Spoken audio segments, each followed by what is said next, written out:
विपक्षी पार्टियों के नए गठबंधन को इंडिया नाम दिया गया है। इस नाम को राजनीतिक विश्लेषक एक बड़ा दांव मान रहे हैं, क्योंकि देश का नाम होने के चलते भाजपा के लिए इसका विरोध करना वाकई में चुनौतीपूर्ण होगा। इस बीच एक सवाल यह भी उठने लगा कि आखिर देश का नाम इंडिया कैसे पड़ा, साथ ही देश को अलग अलग नामों से क्यों जाना जाता है। सबसे पहले तो ये जान लीजिए कि देश के 4 नाम हैं। इन नामों से ही हमारे देश को जाना जाता है: भारत, इंडिया, हिंदुस्तान और आर्यवर्त। आर्यवर्त अब उतना प्रचलन में नहीं है, तो हो सकता है कि कई लोग न जानते हों। अब संविधान की बात करें तो सिर्फ 2 नाम हैं: भारत गणराज्य और रिपब्लिक ऑफ इंडिया। आर्टिकल 1 में साफ साफ लिखा है कि India that is Bharat shall be a union of state, और इसके साथ ही देश का नाम पुरातन काल से भारत वंश था, जहां से भारत नाम की उत्पत्ति हुई। इसके साथ ही कुछ लोगों का यह भी मानना है कि भारत नाम के जो राजा थे, राजा भरत, उनके राजवंश के नाम पर इस देश का नाम पड़ा। महाराजा दुष्यंत और रानी शकुंतला के बेटे राजा भरत को भारत का पहला राजा माना जाता था, और हम भी इतिहास में ऐसा ही कुछ पढ़ते आए हैं। कई स्कूली किताबों पर शेर के दांत गिरने वाले बच्चे की जो तस्वीर आपको दिखाई जाती है, ये राजा भरत की बनाई गई पेंटिंग बताई जाती है, जिसमें वे शेर के दांत गिन रहे हैं। इसके अलावा भारत के बाद देश का दूसरा नाम हिंदुस्तान पड़ा। इस नाम के पीछे भी एक बड़ी रोचक कहानी है, वो भी जान लेते हैं। दरअसल तुर्की और ईरान के लोग जब भारत में दाखिल हुए तो उन्होंने सिंधु घाटी से प्रवेश किया। ये लोग हा को ठीक से नहीं बोल पाते थे, इसलिए उन्होंने सिंधु को हिंदू कहना शुरू कर दिया, और यहीं से हिंदुओं के देश हिंदुस्तान का नाम एक और नाम बन गया। फिर आते हैं इसके तीसरे नाम इंडिया पर। इसके पीछे की कहानी यह है कि जब अंग्रेज भारत आए तो उन्होंने सबसे पहले ईस्ट इंडिया कंपनी बनाई।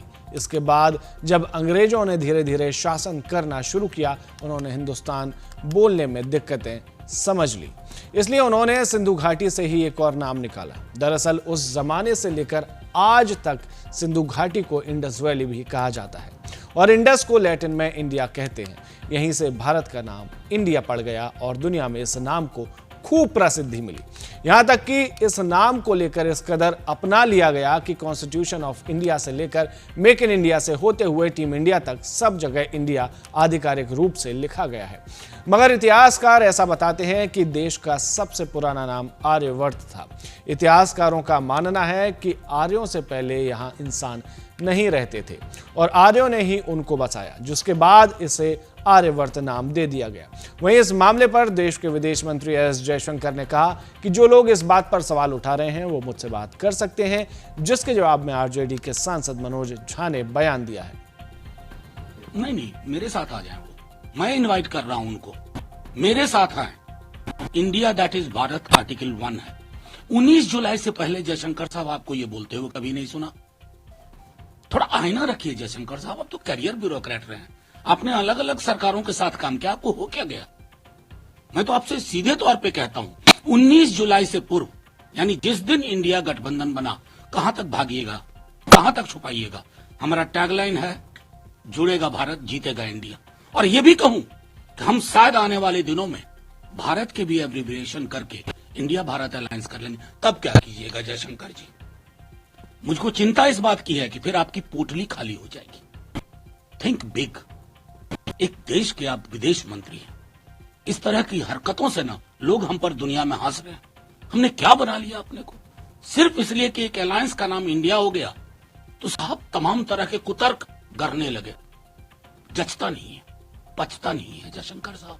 कितनों चादर आप ढोएंगे ना, उसे ढकने की कोशिश करेंगे, ढका नहीं जाएगा। ये विजडम इंडेक्स के 0 होने का भी प्रमाण है।